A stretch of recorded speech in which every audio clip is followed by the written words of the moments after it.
La logique est-elle une science? Thèse. La logique est une méthode d'accès à la vérité, par l'analyse du raisonnement. C'est une science à part entière.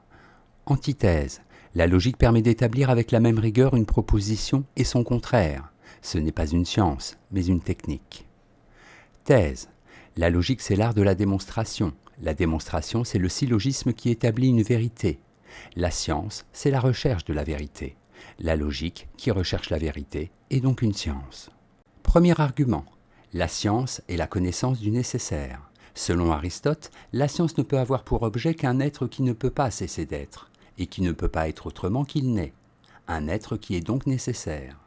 Or, la connaissance de la nécessité d'un être ne peut être obtenue que par une démonstration, consistant en un raisonnement rigoureux, le syllogisme. Deuxième argument. La connaissance du nécessaire, c'est le syllogisme.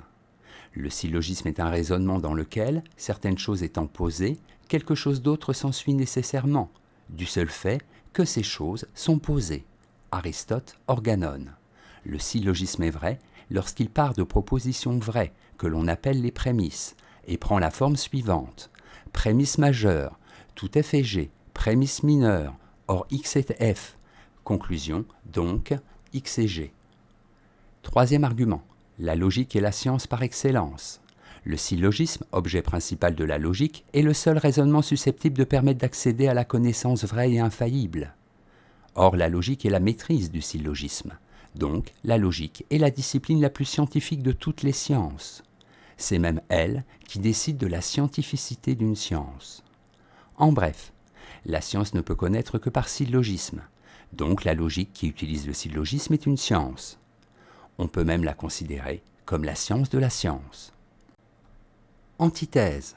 La logique n'est pas une science. En effet, la logique a des limites. Rien ne permet de vérifier que les prémices sur lesquelles un raisonnement s'appuie sont toujours vraies. Par ailleurs, un raisonnement en apparence logique peut s'avérer fallacieux. On parle alors de sophisme. Premier argument. La logique se contente souvent du probable. Ce qu'Aristote appelle le syllogisme dialectique est une méthode qui permet de soumettre les opinions reçues à un examen critique et d'écarter toutes celles qui ne sont pas recevables. Mais un tel instrument n'est pas une science exacte dans la mesure où il ne part pas de vérités nécessaires et certaines, mais seulement d'opinions accréditées, qui sont seulement probables. La logique permet d'établir la vérité de la conclusion, mais pas celle des prémices. Il n'y a pas loin du syllogisme au sophisme.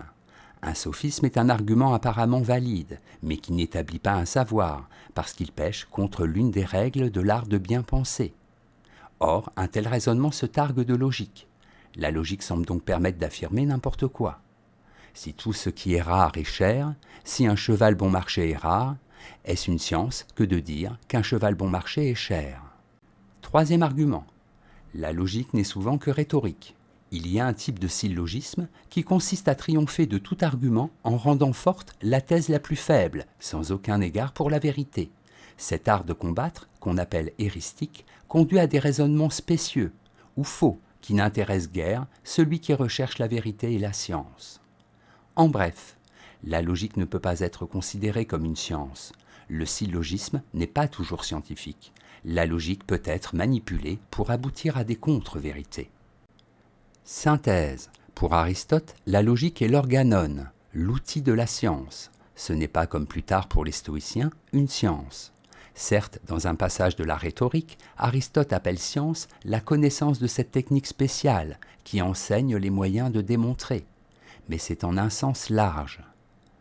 La logique est utile comme étude sans laquelle on est incapable de discerner les fondements d'une vérité certaine. Mais dans sa classification des sciences, Aristote n'a pas fait de place à la logique, car pour lui, la science a pour objet l'être. Son domaine est la théorie et la spéculation pure. La logique, au contraire, évolue dans le domaine pratique. Elle est l'instrument capable de produire des démonstrations. À ce titre, elle est une technique qui peut être au service de la science, mais elle n'est pas en elle-même une science. Notes et commentaires. Analytique. Le terme de logique est inconnu d'Aristote, qui parle des analytiques pour désigner l'étude du raisonnement.